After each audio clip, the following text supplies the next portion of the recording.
Hello students, कैसे हैं आप सब। आई होप आप सब अच्छे होंगे और अपनी प्रिपरेशन में लगे होंगे। तो आज हम लोग पढ़ने वाले हैं क्लास नाइन्थ का जो चैप्टर नाइन्थ है ग्रेविटेशन उसको। और उस पे हम लोग ने देखिए पिछले लेक्चर में पढ़ा था कि जो ऑब्जेक्ट होता है जैसे कि उस पे हमेशा लगता है ग्रेविटेशनल फोर्स। ठीक है, उस पे ग्रेविटेशनल फोर्स एक्ट होता है, उसकी वजह से उस पे कितना एक्सेलरेशन आता है और उसकी वैल्यू क्या होती है, इस चीज के बारे में कल हम लोग ने डिस्कस किया था। आज क्या करेंगे उस देखिए कल दो एग्जांपल्स को भी सॉल्व किए थे उस पे बेस्ड, आज एक और एग्जांपल को उस पे बेस्ड सॉल्व करेंगे। ओके, तो ये रहा example. An object is thrown vertically upwards and rises to a height of 10 metre. एक ऑब्जेक्ट है जिसको कि ऊपर थ्रो किया गया, जिसकी वजह से वो क्या हुआ, राइज किया अप टू 10 मीटर्स। ठीक है, 10 मीटर तक राइज किया। यानी कि कोई ऑब्जेक्ट था, उसको ऊपर इस तरीके से थ्रो किया गया, तो ये पहुंचा यहां से यहां से यहां से यहां तक। ठीक है, मान लीजिए यानी कि अप टू एच हाइट तक ये पहुंचा। अगर इसको स्ट्रेट लाइन पे कंसीडर करें, एग्जैक्टली ऐसे ऊपर गया है और वापस ऐसे आ गया है, तो कितना है ये 10 मीटर्स। कितना है ये 10 मीटर्स। कितना 10 मीटर्स। तो an object is thrown vertically upwards and rises to a height of 10 metre. Calculate the velocity with which the object was thrown upwards. देखिए यहां पर समझिए, इसकी लैंग्वेज को समझिए। क्या कहा कहा गया, क्या पूछा गया, इस पे इंफॉर्मेशन दे दी गई है कि एक ऑब्जेक्ट को वर्टिकली अपवर्ड फेंका गया है। वर्टिकली अपवर्ड फेंकने का मीनिंग होता है एकदम परपेंडिकुलर डायरेक्शन पर, यानी कि सरफेस के परपेंडिकुलर डायरेक्शन पर थ्रो किया गया है, अपवर्ड डायरेक्शन पर, जो कि 10 मीटर हाइट तक राइज किया, जो कि 10 मीटर हाइट तक राइज किया। ठीक है, उसके बाद फिर इस पे कहा गया कि कैलकुलेट करना है हम लोग को कैलकुलेट करना है the velocity with which the object was thrown upwards. हमें उस वेलोसिटी को कैलकुलेट करना है जिस वेलोसिटी के साथ इस ऑब्जेक्ट को ऊपर थ्रो किया गया है। ओके, तो यहां पर क्या है कि इसी वेलोसिटी के साथ किसी ऑब्जेक्ट को ऐसे थ्रो किया गया होगा ना, जिसकी वजह से वो ऊपर तक राइज किया और जाकर रुक गया। तो वो जो इनिशियल वेलोसिटी है वो हमें बतानी है, यानी कि इस पॉइंट पर कितनी वेलोसिटी के साथ इसको फेंका गया है जिसकी वजह से ये ऑब्जेक्ट जाकर ऊपर रुका। ओके, तो यहां पर अब क्या है, यहां से द टाइम, और दूसरा क्वेश्चन क्या है, the time taken by the object to reach the highest point. और हमें बताना है कि कितना टाइम लगेगा यहां से हाईएस्ट पॉइंट तक जाने में। यहां से हाईएस्ट पॉइंट तक जाने में कितना टाइम लगेगा ये हम लोग को बताना है। यहां से हाईएस्ट पॉइंट तक जाने में कितना टाइम लगेगा, दो चीजों को हमें बताना है। तो इन दो चीजों को बताने के लिए किस चीज का यूज होगा, सबसे पहले जो इंफॉर्मेशन है उसको हम यहां पर रिप्रेजेंट करेंगे। तो हमें फाइंड करना है, देखिए यहां पर वेलोसिटी क्या है ये फाइंड करना है, ये चीज हमें फाइंड करनी है। तो अगर ये ऑब्जेक्ट ऊपर गया है, वर्टिकली अपवर्ड डायरेक्शन पर इसका मोशन हुआ है, तो इस पे देखिए एक ग्रेविटेशनल फोर्स डाउनवर्ड डायरेक्शन पर लगेगा। एक इस पे लगातार एक फोर्स डाउनवर्ड डायरेक्शन पर लगेगा। और साथ ही में अगर हम एक्सेलरेशन ड्यू टू ग्रेविटी की बात करें, जिसको कि कल मैंने अच्छे से डिस्कस किया था और ये बताया था कि जो एक्सेलरेशन ड्यू टू ग्रेविटी होती है वो किसी बॉडी के मास पर डिपेंड नहीं करती। एक्सेलरेशन ड्यू टू ग्रेविटी किसी बॉडी के मास पर डिपेंड नहीं करती। यानी कि अर्थ के सरफेस के पास जो जी की वैल्यू होती है, किसकी, स्मॉल जी की जो वैल्यू होती है, स्मॉल जी की जो वैल्यू होती है वो कांस्टेंट होती है। यानी कि जैसे ही इस वेलोसिटी के साथ इसको ऊपर थ्रो किया गया है, उसी समय से इसमें एक एक्सेलरेशन एक्ट हो रहा है इस डायरेक्शन पर। तो ये जो वेलोसिटी है उसका डायरेक्शन इस तरफ है और इस पे एक्सेलरेशन लगातार एक्ट हो रहा है डाउनवर्ड डायरेक्शन पे, जो कि इसकी वेलोसिटी को डिक्रीज कर रहा है। यही कारण है कि बॉल ऊपर जाकर यहां पर उसकी वेलोसिटी जीरो हो जाती है, रुक जाती है। उससे ज्यादा बॉल इस डायरेक्शन पर मूव नहीं करती है, फिर वो अपना डायरेक्शन चेंज करके नीचे आने लगती है। तो इस पॉइंट पर पहुंचकर बॉल की जो वेलोसिटी हो गई वो कितनी हो गई, जीरो हो गई। यहां पर पहुंचकर इसकी वेलोसिटी कितनी हो गई, जीरो हो गई। क्लियर, यहां पर जीरो हो गई। तो हमें देखो पता है फाइनल वेलोसिटी, एक्सेलरेशन इस पे कितना एक्ट हो रहा है, इधर एक्ट हो रहा है, और इनिशियल वेलोसिटी पता है, हमें बताना क्या है, एच। तो ऐसी कौन सी इक्वेशन है जिनमें ये सारी चीजें आपस में रिलेटेड होती हैं। तो थर्ड इक्वेशन ऑफ मोशन की अगर बात की जाए, वो आपस में क्या होती हैं, इंटर रिलेटेड होती हैं। ठीक है, तो ये जो हमारी इक्वेशन है, इस इक्वेशन में आप देखें जैसे कि final velocity, initial velocity, acceleration की वैल्यू क्या होगी, और ये जो है एस वो डिस्प्लेसमेंट है, यानी कि इसको एच हाइट यहां पर बोला जा सकता है। तो इस इक्वेशन मतलब इस क्वेश्चन के अकॉर्डिंग अगर इस पे हम वैल्यूज को पुट करें तो आंसर हम फाइंड कर सकते हैं। ठीक है, तो इसी का ही यूज करेंगे हम लोग। ओके, अब यहां से देखिए डिस्टेंस ट्रेवल्ड कितना दिया हुआ है यहां पर, एक मिनट, हाँ हाइट हमें कितना दिया हुआ है 10 मीटर्स। ठीक है, हमें यहाँ पर हाइट 10 मीटर्स दिया, हमें तो इनिशियल वेलोसिटी बताना था ना। ठीक है, तो h is equal to 10 metres दिया हुआ है, तो h इज इक्वल टू हमें दिया हुआ है 10 मीटर्स, या s कह लीजिए 10 मीटर्स है। फाइनल वेलोसिटी हो जाएगी 0 मीटर पर सेकंड, क्यों हो जाएगी समझ पे आ गया। और एक्सेलरेशन ड्यू टू ग्रेविटी जो होगा उसकी देखिए वैल्यू गौर से समझिए, वो है 9.8 मीटर पर सेकंड स्क्वायर। बट इस ऑब्जेक्ट में जो एक्सेलरेशन ए एक्ट हो रहा है, लिखा ना मैंने ऐसे equation V square minus U square is equal to 2as। तो इसमें देखिए जी की वैल्यू जो है वो डाउनवर्ड एक्ट होती है हमेशा। ठीक है, जो जी की वैल्यू है वो डाउनवर्ड एक्ट होती है। इस ऑब्जेक्ट की जो इनिशियल वेलोसिटी होगी वो इस डायरेक्शन पर होगी, और एक्सेलरेशन इस वेलोसिटी के अपोजिट डायरेक्शन पे लग रहा है। तो वही है जो एक्सेलरेशन इस ऑब्जेक्ट में लगेगा, ऑब्जेक्ट में जो एक्सेलरेशन लगेगा वो क्या होगा, ए का मतलब ए जो है वो वेलोसिटी के अपोजिट डायरेक्शन पर होगा, यानी कि जो एक्सेलरेशन की वैल्यू होगी इस जगह पर, एक्सेलरेशन की वैल्यू होगी वो हो जाएगी -9.8 मीटर पर सेकेंड स्क्वायर। ये यहां पर हमारी वैल्यू हो जाएगी। तो अब देखिए हमें v की वैल्यू पता चल गई, s की वैल्यू पता चल गई, a की वैल्यू पता चल गई, और हमें u की वैल्यू पता करनी है तो वो पता चल जाएगी। तो बस यहां से हम ये इन सारी वैल्यूज को पुट कर देंगे। तो ये इक्वेशन है, इस इक्वेशन पे तो उधर माइनस में था यू स्क्वायर, इधर प्लस में आ गया। v की जो वैल्यू है उसको हमने 0 पुट कर दिया। यू स्क्वायर फाइंड कर मतलब यू फाइंड करना है तो यू स्क्वायर ऐसे ही रहा, प्लस 2 ए की जगह पर आ जाएगा -9.8 मीटर पर सेकंड स्क्वायर। क्यों समझ पे आया, क्योंकि इनिशियल वेलोसिटी इधर थी और उस पे लगने वाला एक्सेलरेशन इधर था। तो वेलोसिटी के डायरेक्शन के अपोजिट जब एक्सेलरेशन एक्ट होता है तो हम हमेशा लेते हैं माइनस साइन वहां। तो एक्सेलरेशन की जगह पर हमने रख दिया माइनस ऐसे लगाकर, उसके बाद इंटू 10 हो जाएगा। ठीक है, इंटू 10 मीटर्स ये हो जाएगा, यानी कि ये पर लिखी हुई है नीचे। तो ये हमारी इक्वेशन बनी। अब इसको आप सॉल्व करेंगे तो ये जो यू स्क्वायर है उधर चला जाएगा माइनस में, तो हो जाएगा minus U square is equal to -2, ये वाला माइनस बाहर आ गया, 2 इंटू 9.8 इंटू 10, यहाँ पर देखो मीटर मीटर और ये मीटर मिलकर बन जाएंगे metre square second inverse square. ठीक है, माइनस से माइनस कैंसिल होगा, अंडर रूट ले लेंगे, इनका मल्टीप्लाई करेंगे। तो पहले तो इनका मल्टीप्लाई करेंगे, इनका जब हम लोग मल्टीप्लाई करके देखेंगे तो ये रूट 196 मीटर पर सेकंड आ जाएगा। तो u निकल कर आ जाएगी 16 मीटर पर सेकंड, यानी कि जो यहाँ पर इनिशियल वेलोसिटी थी वो कितनी थी, वो थी 16 मीटर पर सेकंड। ठीक है, 16 मीटर पर सेकंड थी इनिशियल वेलोसिटी, जिस वेलोसिटी के साथ इस ऑब्जेक्ट को थ्रो किया गया था। ओके, क्लियर, आगे बात समझ पे। सॉरी सॉरी सॉरी सॉरी, 16 नहीं, 14, ठीक है, 14 मीटर पर सेकंड। ठीक है, 14 मीटर पर सेकंड इंटू 50। ठीक है, ओके, तो रूट 196 पे हमारा 14 मीटर पर सेकंड निकलकर आ गया। ठीक है, यहां पर अब बढ़ते हैं आगे, जिसका सेकंड पार्ट था, सेकंड पार्ट उसको फाइंड करते हैं। तो सेकंड पार्ट के लिए हमें क्या बताना था कि टाइम, टाइम कितना लगेगा, आया ना, हमें यही बताना था कि टाइम कितना लगेगा। तो इसके लिए देखो अब हमें पता चल गई है इनिशियल वेलोसिटी, वो है इतनी 14 मीटर पर सेकंड।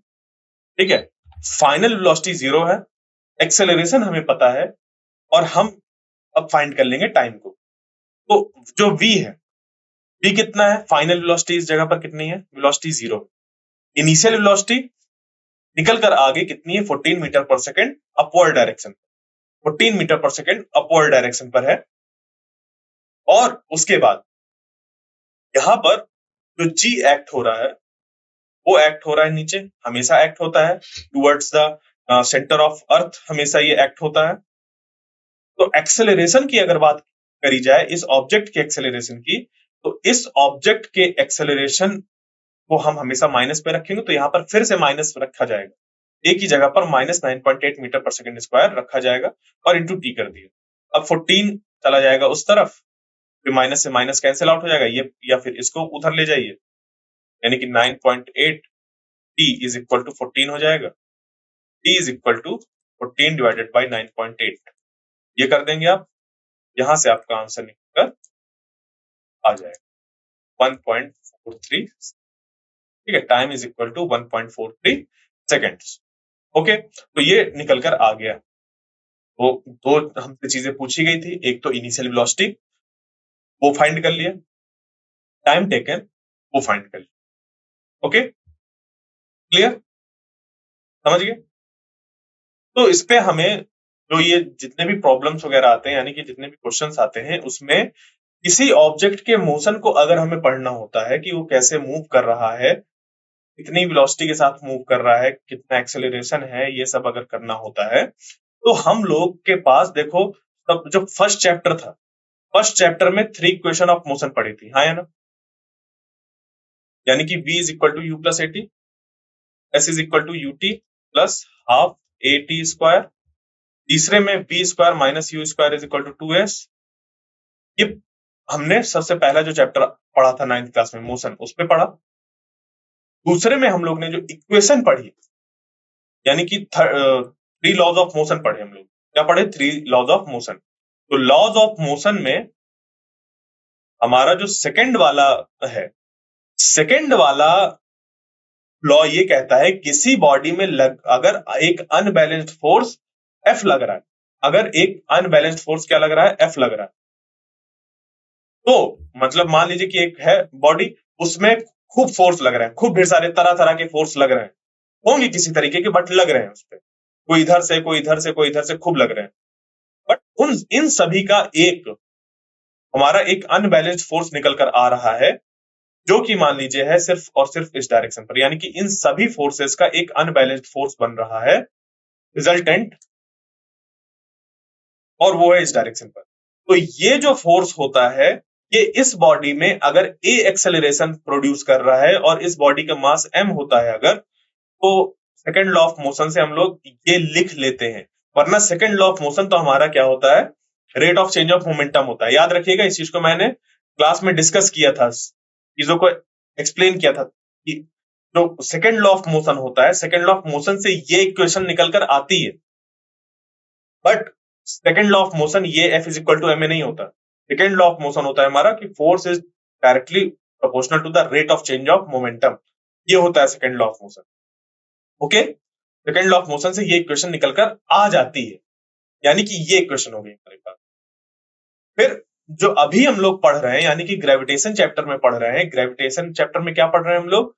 ग्रेविटेशन चैप्टर में ये इसी बॉडी में किस तरीके का फोर्स लग रहा है।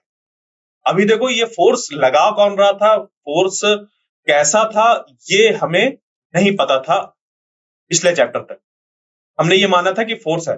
पहले चैप्टर में तो हमने फोर्स की बात ही नहीं करी थी, मोशन वाला चैप्टर जो था उस पर हमने फोर्स की बात नहीं करी, सीधे बोला कि एक्सेलरेशन है। समझिएगा, क्रोनोलॉजी समझिएगा कैसे चीजें चल रही है। पहले चैप्टर में ये बताया गया कि बॉडी है, वो मूव कर रही है या रुकी है, डिस्टेंस उसने कवर करी, टाइम इतना लगा, इस पे इतना एक्सेलरेशन है। दूसरे चैप्टर में बात करी गई, यानी कि नेक्स्ट चैप्टर जो था लॉज ऑफ मोशन, उस पर बात करी गई कि कॉज क्या है। ठीक है, कॉज क्या है, यानी कि फोर्स की बात करी गई कि उस फोर्स की वजह से एक्सेलरेशन आ रहा है। और अब ये जो थर्ड चैप्टर है, उसमें एक फॉर्म बताया गया है फोर्स का। उस फोर्स का एक फॉर्म है, जैसे ग्रेविटेशनल फोर्स हमारा एक तरीके का फोर्स है, ग्रेविटेशनल फोर्स जो है वो एक तरीके का फोर्स है। तो हम क्या करते हैं, उस ग्रेविटेशनल फोर्स को यहां पर लगाकर देखते हैं कि किस तरीके से निकलती है, हमारा आंसर निकलता है। तो कंफ्यूज नहीं होना है चीजों को कि कौन किसको यूज करें किसको यूज नहीं करें, ये सब आपस में इंटर रिलेटेड है। तो हम इस चैप्टर से क्या कर रहे हैं, यहां से हम लोग ये जो mg फोर्स एक्ट होता है, ग्रेविटेशनल फोर्स जो mg होता है, किसी ऑब्जेक्ट में लगने वाला जो mg फोर्स होता है नियर टू द सरफेस, जो होता है फोर्स, इस पे ग्रेविटेशनल फोर्स, वो mg एक्ट होता है।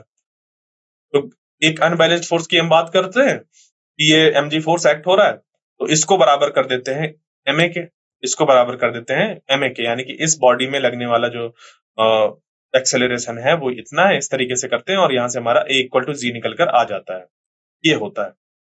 फिर इसके बाद a का हम लोग क्या करते हैं, यूज कर लेते हैं इस जगह पर, यानी कि देखिए थर्ड चैप्टर से हम लोग ये कर रहे हैं कि ये फोर्स है, ये फोर्स जो है, अब इसको करते हैं बराबर हम इस पे,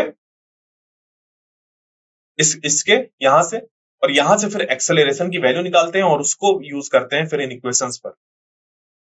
चीजें क्लियर हुई कि जो 3 चैप्टर में हम लोग पढ़ रहे हैं वो कैसे बिल्डअप कर रहा है, कैसे यहां पर चीजें चल रही हैं। ओके, यहां तक क्लियर, बात समझ पे आ गई, यहां तक क्लियर है। अब बढ़ते हैं हम लोग नेक्स्ट टॉपिक पर। तो नेक्स्ट टॉपिक क्या है हमारा, मास। क्या है, मास। बट उसके पहले कुछ क्वेश्चंस अभी, हाँ हाँ, ये एक क्वेश्चन है, ये बताइए, what do you mean by free fall, ठीक है, what do you mean by free fall, free fall का क्या मतलब होता है। मैं इसको एक्सप्लेन कर चुका हूं, इसका आंसर ये हो जाएगा कि देखो, कोई भी ऑब्जेक्ट जो अर्थ के सरफेस के पास रखा हुआ है वो क्या करता है, अर्थ का ग्रेविटेशनल फोर्स उस पर एक्ट होता है और उसको अपनी तरफ खींचता है। तो gravity of earth attracts every object towards its centre, ये होता है। तो जब किसी बॉल को या किसी ऑब्जेक्ट को किसी हाइट से ड्रॉप किया जाता है, it begins to fall towards earth surface under the influence of gravitational force, यानी कि ग्रेविटेशनल फोर्स के कारण से वो फॉल होने लगता है। ओके, अब वो जब फॉल होता है नीचे, उसमें अगर सिर्फ और सिर्फ ग्रेविटेशनल फोर्स एक्ट हो रहा है उस समय और कोई फोर्स एक्ट नहीं हो रहा, तो हम कहते हैं कि वो जो ऑब्जेक्ट है वो हमारा फ्री फॉल में है। इसमें है फ्री फॉल में, बिल्कुल एक ऐसा हमारा एक तरीके से कह लीजिए मोशन, जिसमें कि सिर्फ और सिर्फ ग्रेविटी वर्क करती है, सिर्फ और सिर्फ ग्रेविटेशनल फोर्स एक्ट करता है, कोई और फोर्स एक्ट नहीं करता, उस तरीके के मोशन को हम लोग कहते हैं फ्री फॉल। ध्यान रखिएगा, ग्रेविटी के अलावा कोई फोर्स वहां पर एक्ट नहीं करना चाहिए, जैसे ही वहां पर कोई फोर्स और एक्ट होने लगेगा हम कहेंगे कि वो फ्री फॉल में ऑब्जेक्ट नहीं है, ठीक है। फिर आता है what do you mean by acceleration due to gravity, इसी पर बेस्ड था हमारा पूरा कल का लेक्चर। तो क्या मीनिंग है इसका, what do you mean by acceleration due to gravity, मतलब क्या है इसका, रिवाइज करा देता हूं थोड़ा सा।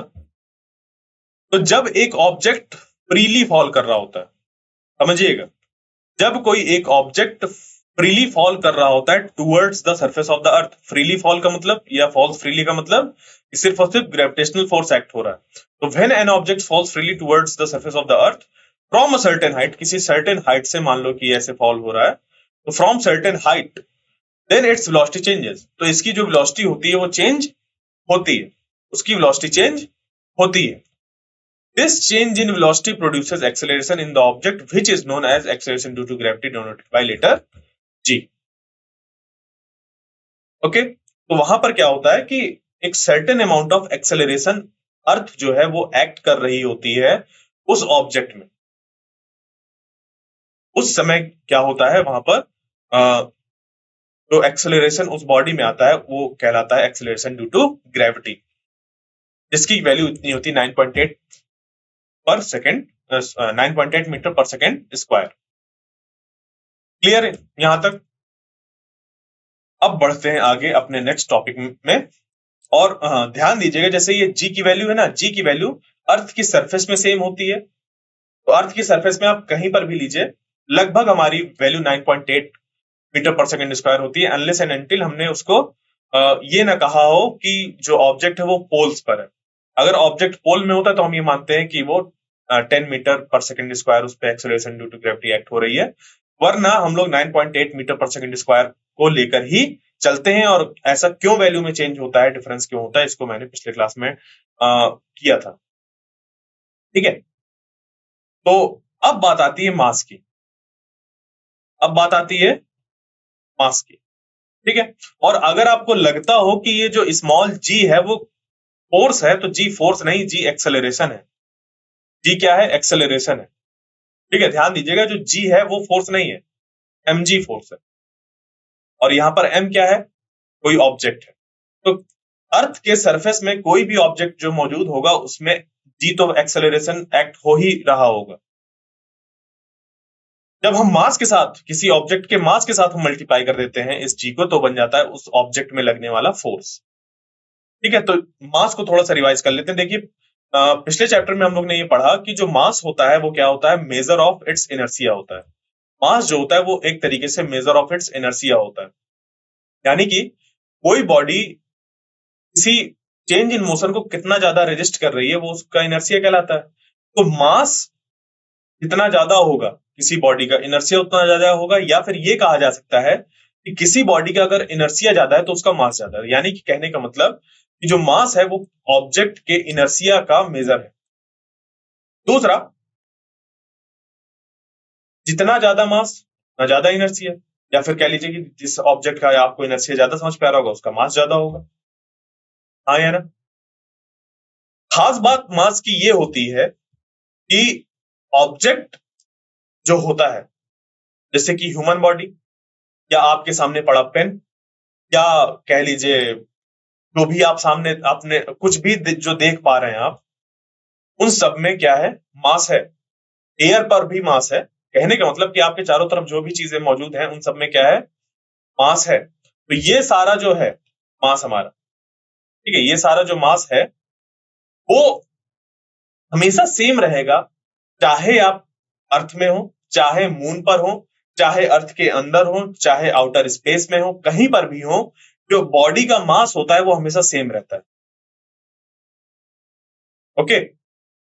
जो हमारा मास होता है वो हमेशा कैसा होता है? सेम होता है।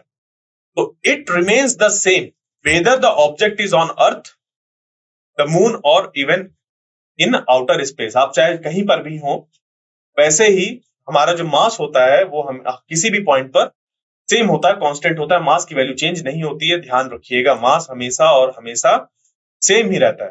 मास चेंज होने का मतलब क्या है? मास चेंज होने का मतलब ये है कि जैसे आपकी बात करी जाए कि आपको अगर मून पर भेज दिया और क्या हुआ कि वहां जाकर आपके मास को, यानी कि किलोग्राम्स पर जो हम मेजरमेंट करते हैं उसको मेजर किया गया और पता चला कि आपका जो मास है वो डिक्रीज हो गया। अगर ऐसा होता है तो फिर आप क्या कर रहे हैं? आप गलत चीज को मेजर कर रहे हैं, ठीक है। मेजरमेंट आप गलत तरीके से कर रहे हैं, क्योंकि मास चेंज नहीं होता। मास क्या होता है? उस बॉडी की एक, कह लीजिए कि हमारी फिक्स्ड वैल्यू होती है। जी, अगर बॉडी की बात करें हम लोग तो उसकी फिक्स्ड वैल्यू होती है। अगर उसको तोड़ा ना जाए, काटा ना जाए, किसी तरीके का डैमेज ना किया जाए, ब्रेक ना किया जाए, तो वो जो मास होता है वो उसका कैसा होता है? फिक्स्ड होता है। किसी भी ऑब्जेक्ट का, किसी भी ऑब्जेक्ट का जो मास होता है वो फिक्स्ड होता है। तो आप चाहे किसी भी जगह पर उस ऑब्जेक्ट को ऑब्जर्व करें, उसका मास उतना ही हमें मिलेगा, ठीक है। तो आप ये याद रखिए कि mass of an object is constant and does not change from place to place. Object change नहीं होता।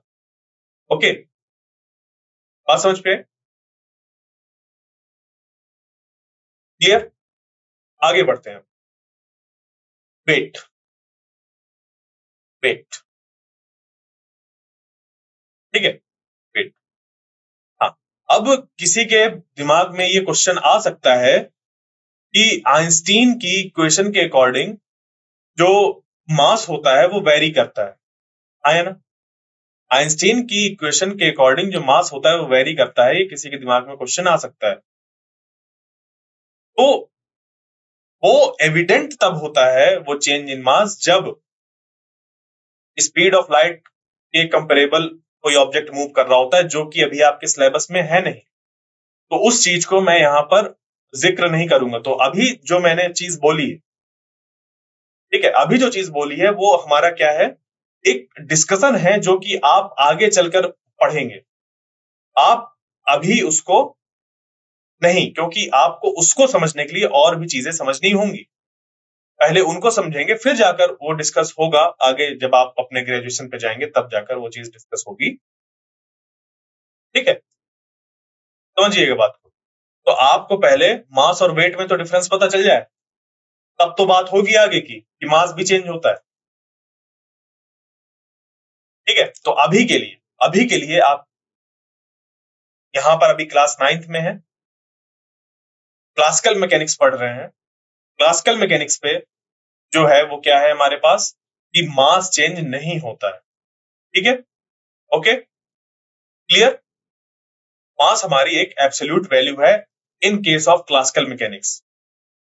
बाकी जैसे मैंने आपको पहले भी समझा रखा है कि अभी जो आप पढ़ रहे हैं वो इतनी बड़ी किसी फील्ड का इतने छोटे से किनारे पर है, तो आप सिर्फ अभी चीजों को जान रहे हैं कि अच्छा ये भी होता है क्या, टर्म्स सीख रहे हैं, चीजों को, ये सारी चीजें कर रहे हैं। धीरे धीरे चीजें आती हैं।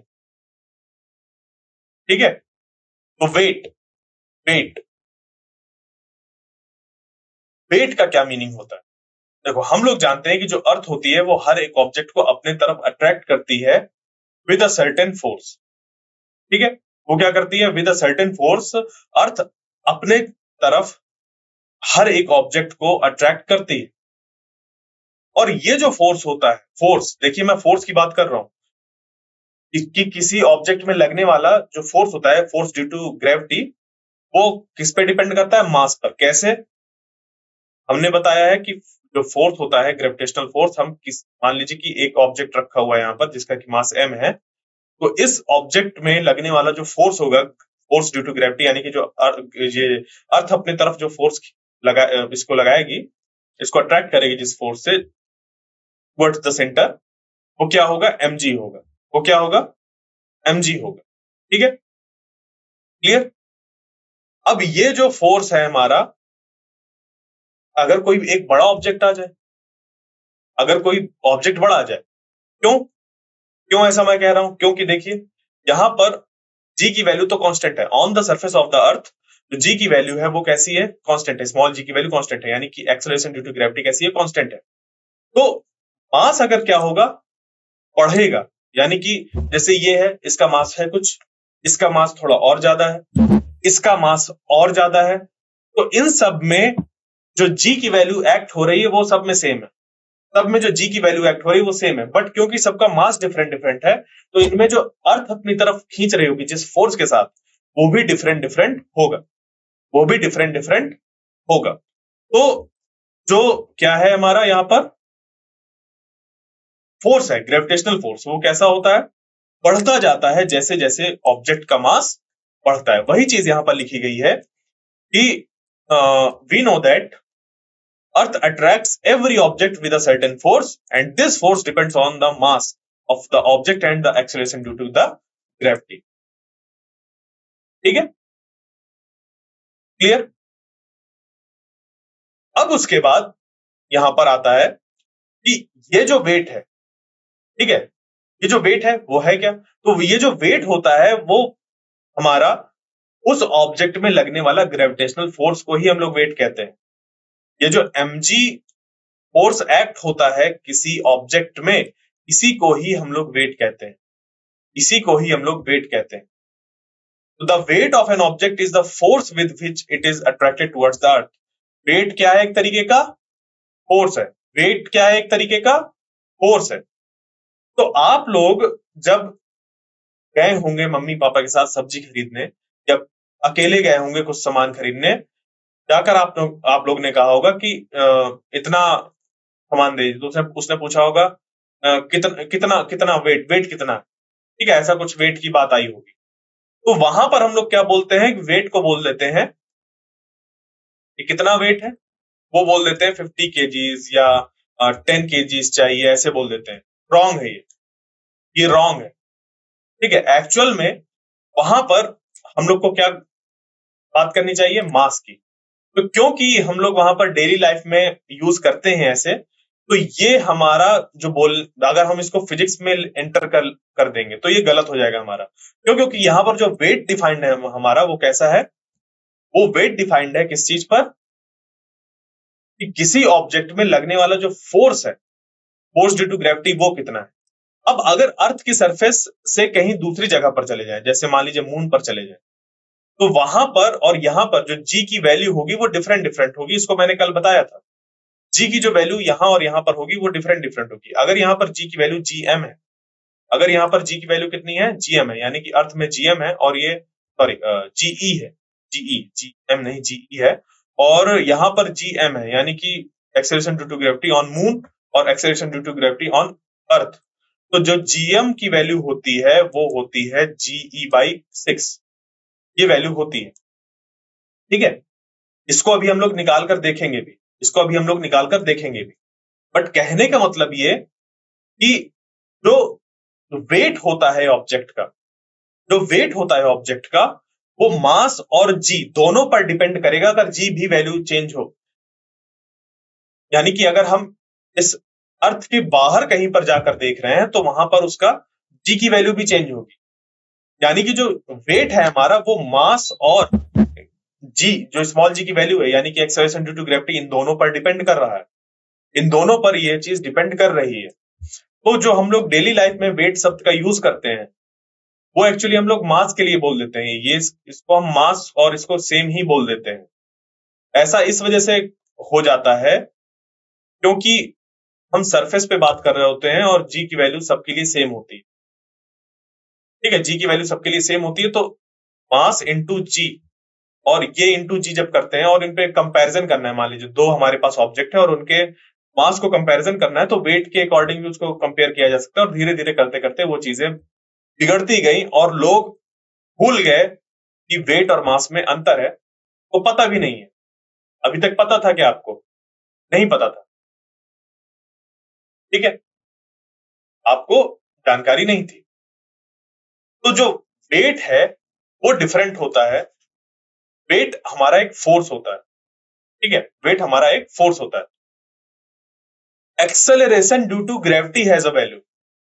Acceleration due to gravity has a value which is different in different places.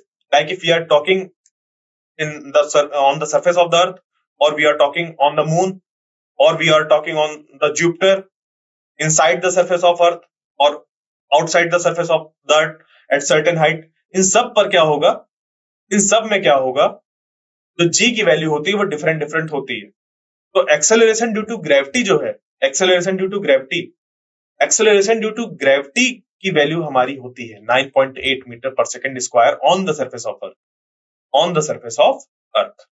ठीक है, तो अभी तक जो हम लोग ने डिस्कस किया वो क्या था, वो यहां पर हमारा जो था वो क्या था कि वेट हमारा एक तरीके का फोर्स है।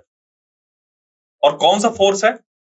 वो फोर्स जो कोई, जैसे कि हमारा हम अर्थ की बात करें तो अर्थ जिस फोर्स के साथ ऑब्जेक्ट्स को अपनी तरफ अट्रैक्ट करती है, वही फोर्स को हम लोग वेट कहते हैं। उसी फोर्स को हम लोग वेट कहते हैं। क्लियर? उसी को हम लोग वेट कहते हैं। तो जो वेट है वो फोर्स है, जो वेट है वो क्या है, फोर्स है। तो मास एक डिफरेंट चीज है, वेट एक अलग चीज है। मास किलोग्राम्स पे मेजर होता है, वेट न्यूटन्स पर मेजर होगा। जो वेट है वो न्यूटन पर मेजर होगा। तो यही यहां पर एक आपको एग्जांपल दिख रहा होगा कि अगर किसी ऑब्जेक्ट का मास 50 केजीज है, जैसे कि मान लीजिए ये है एक कोई इंसान है, बच्चा है, वो उसके पास जो मास है वो कितना है, 50 केजीज है। तो जो मास है वो कितना है, 50 केजीज है। वेट कितना निकल कर आएगा? हम क्या करेंगे, वेट यानी कि फोर्स, वेट यानी कि ग्रेविटेशनल फोर्स जो कि ये अर्थ एक्ट कर रही होगी उस बॉडी में, और फोर्स हमारा निकल कर आता है मास इंटू एक्सेलरेशन। और यहां पर जो एक्सेलरेशन है वो है acceleration due to gravity, acceleration due to gravity. तो acceleration due to gravity on the surface of the earth जो वैल्यू होती है वो ये इतनी होती है। तो ये यहां पर हम पुट कर देंगे 9.8 और मास है 50। इसको सॉल्व करेंगे तो 490 न्यूटन्स निकलकर आ जाएगा, 490 न्यूटन्स। Okay, clear? तो जो यहां पर आप देख रहे हैं मास और वेट में अंतर, इसमें देखिए मैंने जब यहाँ पर जी की वैल्यू लिखी, जैसे फोर्स है, हमारा जो वेट है वो एक तरीके का ग्रेविटेशनल फोर्स है, और उस फोर्स की जब मैंने यहाँ पर वैल्यू लिखी तो कैसे लिखा मैंने, मास इनटू एक्सेलरेशन। वैसे तो अगर फोर्स को देखा जाए, किसी ऑब्जेक्ट में लगने वाला जो फोर्स हम कैलकुलेट कर सकते हैं, वो कैलकुलेट कर सकते हैं अगर उसका मास हमें पता हो और उसमें कितना एक्सेलरेशन है, तो एक्सेलरेशन को मल्टीप्लाई कर दो तो हमारा काम बन जाएगा। अब देखिए, जब मैंने इसको बोला था तो इस पे क्या बोला था, मैंने क्या बोला था यहाँ पर, acceleration due to gravity on the surface of the earth की वैल्यू है ये 9.8 मीटर पर सेकेंड स्क्वायर। ठीक है, तो मुझे इतना लंबा बोलने की जरूरत क्या है, क्योंकि इसी की ही बात करते हैं। Acceleration due to gravity on the surface of earth की वैल्यू है 9.8। अगर हम बात करें acceleration due to gravity above the surface of earth at certain height which is comparable to the radius of earth, तब वैल्यू चेंज हो जाएगी। Acceleration due to gravity inside the surface of earth at certain distance, वहां पर उसकी value change हो जाएगी। Acceleration due to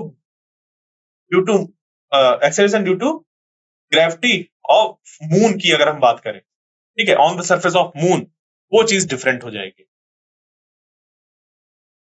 बात समझ पे आई? तो ये जो स्मॉल जी की वैल्यू है, हम लोग क्या बोलते हैं इसको, शॉर्ट में बोल देते हैं एक्सेलरेशन ड्यू टू ग्रेविटी। कोई कोई इसको ग्रेविटी, इसी को ग्रेविटी समझ लेता है।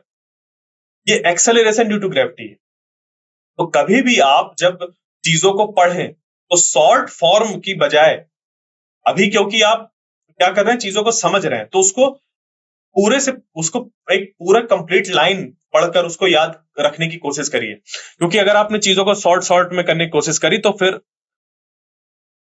बेस गड़बड़ हो जाएगा, और जैसे ही आपका बेस गड़बड़ होगा तो फिर आगे चलकर आपको बड़ी दिक्कत होगी कि एक ही चीज को आपको समझने में बड़ी कंफ्यूजन रहेगी कि अरे जी की वैल्यू यहाँ पर ये है, वहां पर वो है, कैसे, जी की वैल्यू तो कांस्टेंट होती है। अरे जी की वैल्यू कांस्टेंट नहीं होती है। Acceleration due to gravity on the surface of the earth, इसकी वैल्यू कांस्टेंट होती है। समझे? इतने लंबे वर्ड्स जो थे, इसकी वैल्यू कांस्टेंट होती है। Acceleration due to gravity, G की वैल्यू कांस्टेंट नहीं होती। Acceleration due to gravity on the surface of the earth की वैल्यू कांस्टेंट होती है। क्लियर है? समझिएगा इस बात को, याद रखिएगा। यही छोटी छोटी चीजें हैं जो परेशान करती हैं आगे चलकर। जब आप 9th क्लास से 11th क्लास में पहुंचते हैं, यानी कि 10th के बाद 11th में पहुंचते हैं, तो आपको एकदम उस पर सडन जंप महसूस होता है। क्यों? क्योंकि वहां पर अभी हम यहाँ पर क्या पढ़ रहे हैं, यहाँ पर सिर्फ और सिर्फ हम लोग पढ़ते हैं on the surface of the अर्थ। ठीक है, और जब 11th क्लास में पहुंच जाते हैं तो इसके अंदर की भी बात करने लगते हैं और इसके बाहर की भी बात करने लगते हैं। फिर आप लोग के दिमाग में ना फिर कुछ अंदर जाता है ना कुछ बाहर निकलता है। तो यहीं से चीजों को शॉर्ट की बजाय टाइम दीजिए, पूरा बोलिए और उसको समझिए। क्लियर? इसी वजह से मैं इतना बोलता हूं कि पूरा हाँ ये है, तब उसकी वैल्यू ये बनती है। एक ही चीज को मैं बार बार रिपीट करता हूं ताकि आपके दिमाग में ये चीज जाए कि देखो, ध्यान दो, इतना लंबा शब्द बोलने की जरूरत है, उसको छोटा करके नहीं बोल सकते। क्लियर? इसी वजह से जब आप लोग मुझसे कोई डाउट पूछते हैं तो उसका मैं सिर्फ ऐसा आपको उसी समय के लिए आंसर बताकर नहीं बढ़ता हूं। मैं कोशिश करता हूं कि आपको चीजें क्लियर हो। क्या करता हूं मैं कोशिश करता हूं आपको चीजें क्लियर हो कि अगर आपने एक बार पूछा है डाउट, तो आप अगली बार से सेम डाउट को ना पूछें और आप समझें, समझने की क्षमता आप में डेवलप हो। यानी कि मैं स्पून फीडिंग वाले काम नहीं करता कि आपने क्वेश्चन पूछा और आपने मैंने आपको क्या किया, ये लो चम्मच में खाना और खा लो इसको। नहीं, मैं ये नहीं करता। ठीक है, मैं क्या करता हूं, आपको जो आप पूछ रहे हैं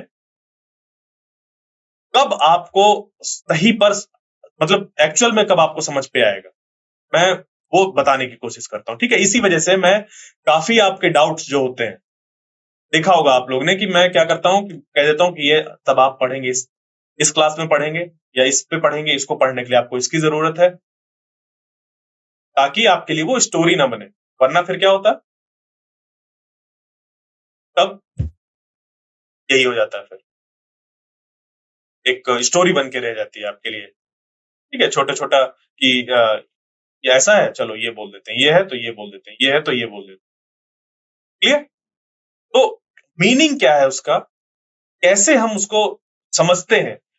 हमने पढ़ा कोई एक वर्ड, और उस वर्ड को पढ़ने के बाद जब हम उस वर्ड को कहीं दूसरी जगह पर देखें तो उसका क्या मीनिंग होगा, वो हमें सीखना है। इसमें आप क्या करिए, इस इन चीजों पर मेहनत करिए, जिससे कि जब आप आगे बढ़ेंगे, अगली क्लासेस में जाएंगे, बड़ी क्लासेस पे जाएंगे, तो वहां पर भी आपको आसानी होगी।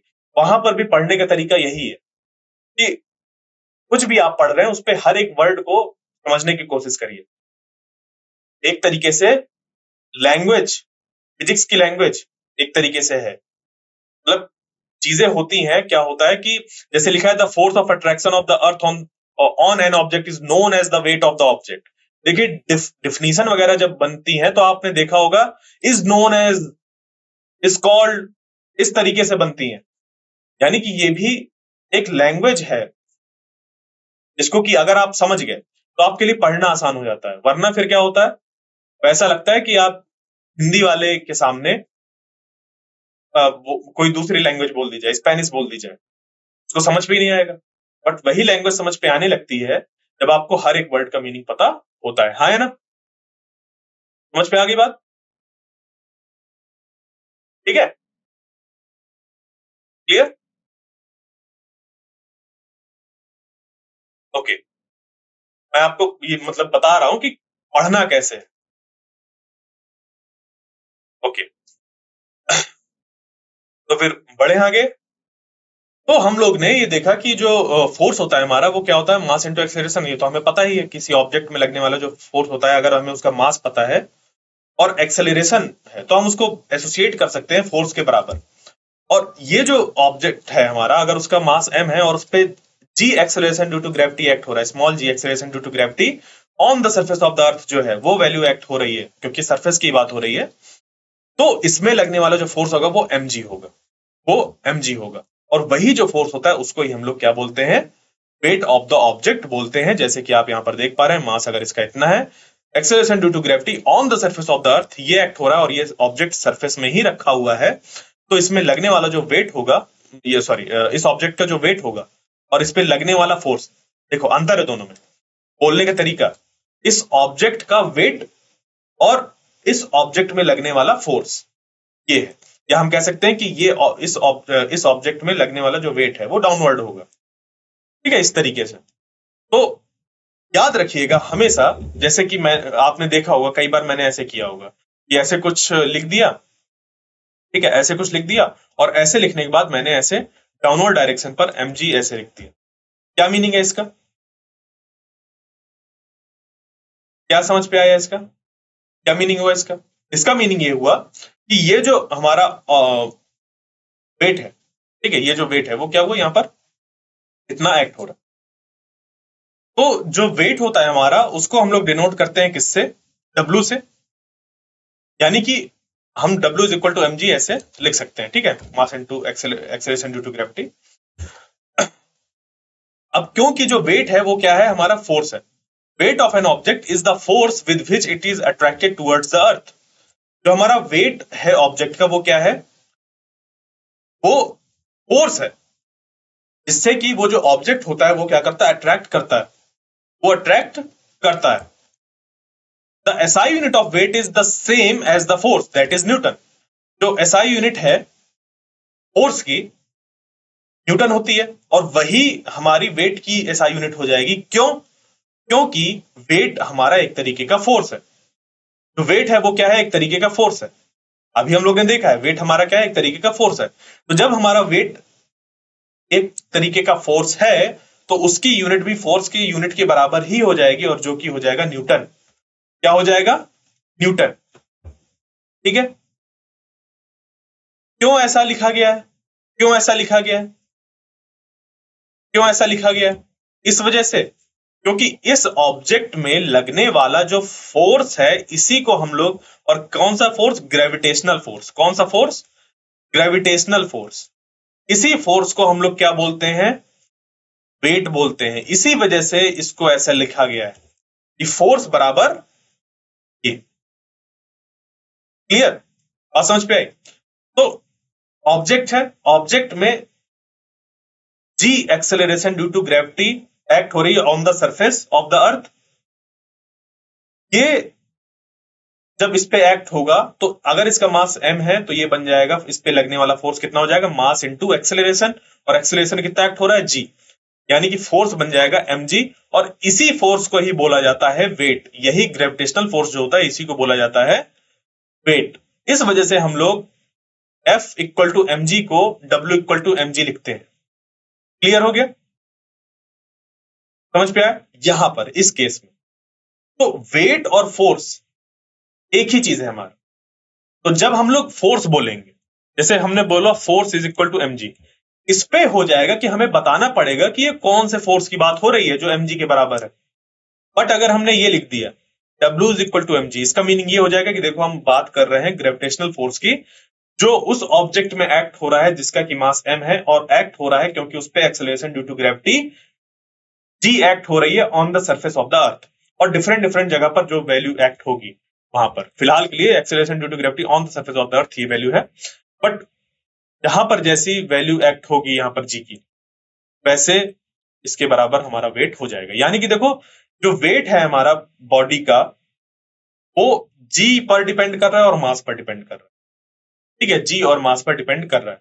यानी कि कोई मान लीजिए कि कोई बकेट है और वो बकेट खाली है, उसमें हमने क्या किया, पानी भर दिया, तो अब इस बकेट के मतलब पूरा जो ओवरऑल मास है वो क्या हो गया, बढ़ गया। इसका ओवरऑल मास क्या हो गया, बढ़ गया। तो अगर हम बात करें कि इसका वेट क्या हुआ, तो इसका वेट भी बढ़ गया। पहले अगर इसका मास कुछ था, मान लीजिए m1 मास था, जब ये एम्प्टी था तो m1 मास था, अब भर गया है तो हो गया m2 मास। कितना हो गया, m2 मास। तो वेट इसका m2g हो गया है। तो वेट बढ़ गया है, क्यों, क्योंकि ये सरफेस में रखी हुई थी बकेट और इसका जो मास है वो बढ़ गया, इस वजह से इसका जो वेट है वो बढ़ गया। क्लियर, समझ गए, ये चीज हुआ यहां। अब क्या है कि हम जानते हैं कि जो वेट है वो मास के बढ़ने से चेंज होता है।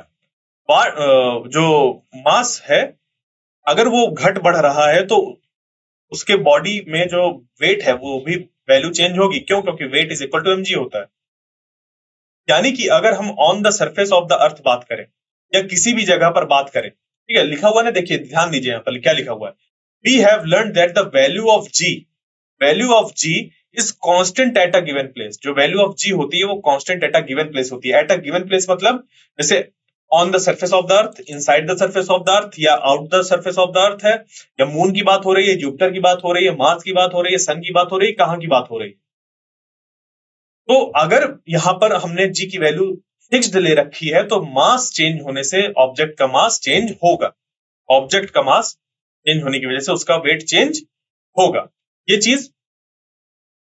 अब अगर क्या हुआ कि किसी तरीके से हमने क्या किया, ये जो ऑब्जेक्ट था उसको फिक्स रखा, यानी कि मास को सेम रखा और उसको यहां से उठाकर भेज दिया मून पर, भेज दिया मून पर। तो वो जब मून पर जाएगा, इस पे जाएगा मून पर, तो यहां पर जो एक्सेलरेशन ड्यू टू ग्रेविटी की वैल्यू है वो कितनी होती है, वो यहां के एक्सेलरेशन ड्यू टू ग्रेविटी की वैल्यू से 6 टाइम्स कम होती है। ठीक है, 6 टाइम्स कम होती है, या फिर कह सकते हैं कि 1/6 होती है। तो क्या फर्क पड़ेगा, जो इसका वेट है वो डिक्रीज हो जाएगा इस बॉडी का। क्यों डिक्रीज हो जाएगा, क्योंकि एक्सेलरेशन ड्यू टू ग्रेविटी की वैल्यू चेंज हो गई, क्योंकि एक्सेलरेशन ड्यू टू ग्रेविटी की वैल्यू डिपेंड करती है ऑन द लोकेशन, और लोकेशन ही चेंज हो गई। अभी ये अर्थ में था, वो मून में पहुंच गया। तो ये है यहां पर अंतर। तो किसी ऑब्जेक्ट का जो वेट है वो दो तरीके से चेंज हो सकता है, या तो उसका मास चेंज हो अगर वो जैसे किसी एक फिक्स्ड लोकेशन पर है, या फिर अगर ऑब्जेक्ट क्या हो हमारा, उसका मास सेम हो बट उसकी लोकेशन ही चेंज हो रही है, तो वो जी की वैल्यू चेंज होने की, स्मॉल जी की वैल्यू चेंज होने की वजह से उसका जो वेट है वो चेंज हो जाएगा। मास लोकेशन चेंज करने से मास चेंज नहीं होता है, ध्यान दीजिएगा, लोकेशन चेंज करने से मास चेंज नहीं होता है, लोकेशन चेंज करने से मास चेंज नहीं होता है। ऐसा नहीं होता कि अभी आप 6th फ्लोर में बैठे थे तो आपका मास अलग था, आप 2nd फ्लोर में पहुंच गए तो मास अलग हो गया, आप सो गए तो मास अलग हो गया, आप जग गए तो मास अलग हो गया। या फिर जैसे कि एक बॉल की बात करी जाए या एक लोहे के टुकड़े की बात करी जाए, तो आपने उसको लिफ्ट में रख दिया तो उसका मास डिफरेंट हो जाए, ऐसा नहीं होता। मास ऑफ ऑब्जेक्ट जो होता है वो उसके पास एक तरीके की एक क्वांटिटी है जो कि उसके अंदर मौजूद मटेरियल की वजह से, यानी कि उसके अंदर जो पोटेंट है उसकी वजह से, ठीक है। तो मास ऑब्जेक्ट का, जैसे दिमाग में अगर आपको ये आ रहा हो कि किसी ऑब्जेक्ट का मास उसके साइज पर डिपेंड करेगा, तो साइज की बात तो हम यहां पर कभी कर ही नहीं रहे। तब सोचिए कि अगर कोई घर में मिठाई लेकर आया, एक 1 किलोग्राम मिठाई लेकर आया, उसका जो मास था मिठाई का वो कितना था, 1 किलोग्राम था। 1 किलोग्राम मिठाई लेकर आया और आपने आधी मिठाई खा ली, तो कितना मास बचा? बताइए कितना मास बचा, हाफ की चीज। तो आपने जब साइज के साथ छेड़छाड़ कर दी, मतलब उसको कट करके अलग कर दिया, तो वहां पर मास क्या हो जाएगा, डिफरेंट हो जाएगा। बट अगर आपने साइज के साथ छेड़छाड़ करी है, किस तरीके से, अगर आपने इस तरीके से जो उसका साइज है कुछ ऐसे चेंज किया है, मान लीजिए आपने एक एल्यूमिनियम एल्यूमिनियम फॉयल ली और उस एल्यूमिनियम फॉयल को आपने क्या किया, ऐसे दबा दिया, तो अब वो एल्यूमिनियम फॉयल का शेप साइज कुछ ऐसा था और आपने उसको क्या किया, ऐसे रगड़ के उसको बॉल बना दी, तो उस समय उसका मास सेम रहेगा, ठीक है, उस समय उसका मास सेम रहेगा। तो मैं बात कर रहा हूं कि आपने कुछ और उसके साथ छेड़छाड़ नहीं करी है, वो जैसा है वो वैसा का वैसा ही है। आप उसको क्या कर रहे हैं, सिर्फ उसकी लोकेशन अगर चेंज कर रहे हैं, तो लोकेशन चेंज करने से मास पर फर्क नहीं पड़ता, जबकि वेट पर फर्क पड़ता है। क्लियर यहां तक? बिल्कुल बिल्कुल बिल्कुल, that is the different thing, ठीक है। वहां पर अलग बात है क्योंकि वहां पर डेंसिटी बहुत ज्यादा होती है। डेंसिटी बहुत ज्यादा होती है, डेंसिटी बहुत ज्यादा होने का मतलब क्या है कि ये जो हमारा ऑब्जेक्ट है उसमें चीजें दूर दूर नहीं। डेंसिटी को भी देखिए देखिए, अभी हम लोग आगे चलकर पढ़ेंगे डेंसिटी को, कि डेंसिटी का मीनिंग क्या होता है। जैसे रुई है और लोहे का टुकड़ा है, आप दोनों ही सेम मास के लीजिए, रुई और लोहे के टुकड़ों को सेम मास के लोहे का टुकड़ा और सेम मास का रुई लीजिए, तो दोनों का जो वॉल्यूम होगा वो डिफरेंट डिफरेंट होगा। 1 किलोग्राम रुई फैली होगी, जबकि जो हमारा मास होगा, सॉरी सॉरी, वो जो लोहे का टुकड़ा होगा वो कॉम्पैक्ट साइज का होगा, छोटी सी जगह पर होगा। बात समझ पे आई? तो जो जी की वैल्यू है वो लोकेशन चेंज होने की वजह से चेंज होती है। इस वजह से किसी फिक्स्ड मास के मतलब कि कोई ऑब्जेक्ट है, अगर उसका मास हम किसी तरीके से चेंज नहीं कर रहे हैं, मान रहे हैं कि उसका मास हम फिक्स्ड है, उसको काट नहीं रहे हैं, कुछ ऐसा नहीं कर रहे हैं, तो मास फिक्स्ड रहेगा, तो उसका लोकेशन चेंज होने की वजह से मास तो चेंज नहीं होगा बट वेट जरूर चेंज हो जाएगा। लोकेशन चेंज होने की वजह से किसी ऑब्जेक्ट का मास चेंज नहीं होगा, हाँ, बट लोकेशन चेंज होने की वजह से उसका वेट चेंज हो सकता है। अगर उसको अर्थ से मून पर ले गए तो तब तो वेट डेफिनेटली चेंज हो जाएगा। क्लियर ये चीज? तो weight of an object on the moon, wait of an object on the moon. अब हमें क्या करना है, फाइंड करना है किसी ऑब्जेक्ट का वेट। वेट वेट यानी कि फोर्स, ग्रेविटेशनल फोर्स, यानी कि कोई ऑब्जेक्ट जो होगा उस पे जो फोर्स लग रहा होगा इस मून की वजह से, उसको हमें निकालना है। तो देखिए यहां पर जो मास है और यहां पर जो मास है इस बॉडी का वो सेम है, यहां पर मास और यहां पर जो मास है वो सेम है, जबकि वेट यहां पर आ रहा है 80 न्यूटन का और यहां पर आ रहा है 490 न्यूटन। क्यों है ऐसा इस वजह से है क्योंकि जो acceleration due to gravity on earth की वैल्यू होती है उससे 6 टाइम्स कम होता है acceleration due to gravity on the surface of the moon, जो कि होती है 1.6। 9.8 को अगर आप 6 से डिवाइड करेंगे 9.8 को अगर आप 6 से डिवाइड करेंगे तो आपको 1.6 ही मिलेगा, 1.6 मीटर पर सेकेंड स्क्वायर। तो मून के सरफेस में जो एक्सेलरेशन ड्यू टू ग्रेविटी है वो कितनी है, 1.6 मीटर पर सेकेंड स्क्वायर। तो यहां पर आपको दिख रहा है कि वेट भी कितना हो जाएगा, 80 न्यूटन है, यानी कि डिक्रीज हो गया। तो लोकेशन चेंज होने से सेम ऑब्जेक्ट का मास जो है वो चेंज नहीं हुआ, इसका जो वेट है वो चेंज हो गया, जैसे मून और अर्थ में ऐसे, क्योंकि जी की वैल्यू काफी ज्यादा डिफरेंट थी। तो अब हमें ये चीज फाइंड करनी है, ये जो अभी मैंने रिलेशन बताया था, या फिर कह लीजिए कि 6 से डिवाइड करेंगे, तो 6 से डिवाइड क्यों करेंगे, कैसे निकल कर आ रहा है, आइए उसको फाइंड करते हैं। तो हम लोग ने पढ़ा है कि जो वेट होता है ऑब्जेक्ट का वो फोर्स है जिससे कि अर्थ उसको अपनी तरफ अट्रैक्ट कर रही है। इसी तरीके से अगर हम wait of an object on the moon की बात करें कि उस ऑब्जेक्ट का वेट मून में कितना होगा, तो वो फोर्स कौन सा होगा जिस फोर्स के साथ मून अट्रैक्ट कर रहा होगा उस ऑब्जेक्ट को। क्लियर?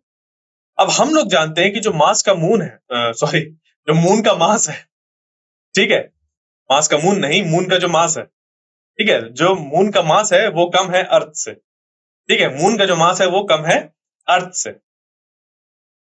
इसकी वजह से जो मून होता है वो ऑब्जेक्ट्स पे कम फोर्स लगाता है, कम फोर्स ऑफ अट्रैक्शन लगाता है उन ऑब्जेक्ट्स पे। ऑब्वियस सी बात है, क्योंकि हम लोग ने यूनिवर्सल लॉ ऑफ ग्रेविटेशन में पढ़ा है कि कोई भी दो ऑब्जेक्ट्स अगर उनके बीच में हम लोग ग्रेविटेशनल फोर्स देखते हैं तो ये निकल कर आता है कि जो फोर्स होता है वो directly proportional to the product of masses होता है। तो अगर हमारा एक मास की वैल्यू कम हो रही है तो उस पर लगने वाला फोर्स भी डिक्रीज होगा। तो यहाँ पर वही चीज है कि इस मून का मास जो है वो अर्थ से कम है, तो इस बॉडी में लगने वाला इसकी वजह से ग्रेविटेशनल फोर्स वो भी कम हो जाएगा। तो let the mass of an object be M. अब देखो एम हमने फिक्स कर दिया, यानी कि मास तो चेंज होगा नहीं, एम है इसकी वैल्यू इस ऑब्जेक्ट की। Let its weight on the moon be W. मान लीजिए कि उसका जो वेट है मून पर वो कितना है, डब्ल्यू एम है, डब्ल्यू एम है वो मान लीजिए की है। देखिए मैंने एग्जाम्पल रखकर पहले आपको ही बता दी, पहले ही बता दिया ये चीज कि हम लोग करने क्या वाले हैं, जिससे कि आपको और समझने में आसानी होगी, इस वजह से मैंने ऐसे बता दिया। हम इसी चीज को फाइंड करने वाले हैं, क्या स्टेप्स के थ्रू फाइंड करने वाले हैं। तो let the mass of moon be M M. मान लेते हैं कि जो मास ऑफ मून है, यानी कि मास ऑफ मून, ये देखो सब स्क्रिप्ट में लिखना इसको कहते हैं, और ये एक नोटेशन होता है जिसमें कि हम लोग एक बड़ी सी लाइन को छोटे उस पर डिनोट कर देते हैं, कैसे, मास ऑफ द मून। तो हम बार बार मास ऑफ द मून लिखने की बजाय क्या करें, एमएम लिख देंगे, यानी कि मास ऑफ द मून की बात हो रही है। ठीक है, क्लियर? उसके बाद फिर यहां पर है ये its radius be R M, its radius be R M. मान लेते हैं कि इसका जो रेडियस है वो कितना है, आर एम है, इसका रेडियस आर एम है, इसका मास एम एम और इसका रेडियस आर एम। तो यूनिवर्सल लॉ ऑफ ग्रेविटेशन की हेल्प से हम यहां पर फाइंड कर सकते हैं। देखो अगर इस बॉडी का मास एम है, इस बॉडी का मास एम है, यानी कि ये बॉडी जो है वो यहां कहीं रखी होगी, एक पॉइंट साइज की दिख रही होगी इस मून के सामने, बट सिर्फ समझाने के लिए ऐसा बड़ा सा बनाया है। तो इसका मास कितना होगा, इस वाले का स्मॉल एम, और इस मून का कितना मास होगा, एम एम, एम एम यानी कि मास ऑफ मून, ये मास ऑफ मून लिखा हुआ है। तो यूनिवर्सल लॉ ऑफ ग्रेविटेशन में हम लोग क्या देखते हैं कि जो होता है वेट का फॉर्मूला बन जाएगा, यानी जो फोर्स लगेगा वो लग जाएगा G mass of moon into mass of this object divided by centre से लेकर इसके बीच की डिस्टेंस, जो कि हो जाएगी आर एम के बराबर। ये चीज हम लोग पिछले क्लास में निकाल चुके हैं। ओके, तो यहां से ये निकल कर आ गया। उसके बाद let the weight of the same object on the earth be W E. मान लेते हैं कि इन पे जो वैल्यू है वो कितनी है, डब्ल्यू ई है, ठीक है, ये निकल कर आ गया। तो mass of the earth is M. मान लीजिए क्या है, मास ऑफ द अर्थ जो है वो क्या है, एम है। मास ऑफ द अर्थ क्या है, वो कैपिटल एम है मान लेते हैं, और उसकी जो रेडियस है वो आर है। तो इसके लिए जो बनेगा वेट का फॉर्मूला, इसी ऑब्जेक्ट का इस अर्थ के लिए जो बनेगा फॉर्मूला वो बन जाएगा ये। यानी कि हमारे पास इसमें इनमें लगने वाला जो ग्रेविटेशनल फोर्स है और ये अर्थ जो इस पे लगाएगी फोर्स, वो हमें दो एक्सप्रेशन ये पता चल गए। अब इन दो इक्वेशंस को क्या करेंगे हम लोग, इनमें हम लोग पुट करेंगे वैल्यूज, इनमें वैल्यूज पुट करेंगे, जो दो इक्वेशंस थी हमारी उस पर वैल्यूज पुट करेंगे। तो ये देखिए, जो मास ऑफ अर्थ है वो ये दिया हुआ है, मास रेडियस ऑफ अर्थ दिया हुआ है, मास ऑफ मून दिया हुआ है और रेडियस ऑफ मून दिया हुआ है। इनको जब हम लोग दो इक्वेशंस जो थी WM और WE की जब पुट करेंगे तो WM आ गया इतना और WE आ गया इतना। देखो जी की वैल्यू हमने यहाँ पर पुट नहीं करी है, जी को वैसे के वैसा ही रखा है कि जी कट हो जाएगा आगे चलकर, जब हम लोग इनको कंपेयर करेंगे तो जी की वैल्यू कट हो जाएगी। ठीक है, WM और WE हमने निकाल लिया। अब क्या करेंगे हम, WM बाई WE जब करेंगे, WM बाई WE यानी कि wait of this object on मास, ये जो WM लिखा हुआ है इसका मीनिंग पता है क्या? इसका मीनिंग ये है वेट ऑफ मास, ये m स्मॉल m मून को रिप्रेजेंट कर रहा है। ठीक है, ये मून को रिप्रेजेंट कर रहा है, तो weight of this small mass on the moon, और WE क्या है, weight of this small mass on earth. इन दोनों को जब हम लोग डिवाइड करेंगे तो जी भी यहाँ पर फैक्टर था, ये दोनों कैसे हो जाएंगे, कैंसिल आउट हो जाएंगे।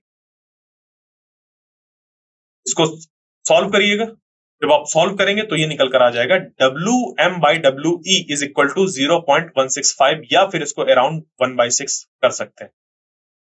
यानी कि इसको अगर हम लोग लिखें तो ये लिखा जा सकता है कि WE बाई 6, यानी कि जो वेट हमारा ऑब्जेक्ट का अर्थ में होता है उसको 6 से डिवाइड कर दीजिए, उतना वेट होता है उस ऑब्जेक्ट का मून में। अब क्योंकि हमें पता है कि जो इसका वेट का फॉर्मूला होता है हमारा, वो कितना होता है, वेट का फॉर्मूला कितना होता, वेट का फॉर्मूला क्या होता है हमारा, वेट का जो फॉर्मूला होता है वो होता है mg।